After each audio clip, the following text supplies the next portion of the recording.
സംഭവം 10, 11 മാസമായിട്ട് സ്കൂളിൽ വർക്ക് ചെയ്യാൻ തുടങ്ങിയിട്ടുണ്ടെങ്കിലും നഴ്സിംഗ് സ്റ്റേഷനിൽ ഞാൻ വളരെ കുറച്ച് പ്രാവശ്യം മാത്രമേ പോയിട്ടുണ്ടായിരുന്നുള്ളൂ. എന്തെങ്കിലും എമർജൻസി വരുന്ന സമയത്ത് അവരോട് പറയാനോ അതല്ലെങ്കിൽ ഫോൺ വിളിച്ചിട്ടാണ് സാധാരണ സംസാരിക്കാറ്.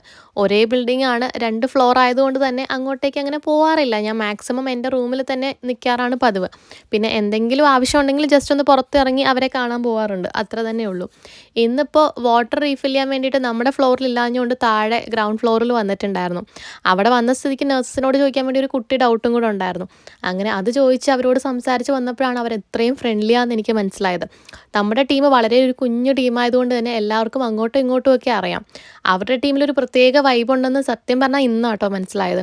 ലൈഫിൽ അങ്ങനെയാണ്, ചില സമയങ്ങളിൽ നമ്മൾ വിചാരിക്കാത്ത ആൾക്കാരെ നമ്മുടെ ലൈഫിലേക്ക് കടന്നു വരും, വിചാരിക്കാത്ത ഓപ്പർച്യൂണിറ്റീസ് വരും, അതുപോലെ തന്നെ സന്തോഷവും അതേപോലെ കയറി വരും. അങ്ങനെ ഇന്ന് ന്യൂട്രൽ ആയിരുന്ന എൻ്റെ മൂഡിനെ വളരെ ഹാപ്പി ആക്കിയത് ഈ മാലാഖമാരാണ്. ലൈഫ് ഹാപ്പി ആയിട്ട് മുന്നോട്ട്.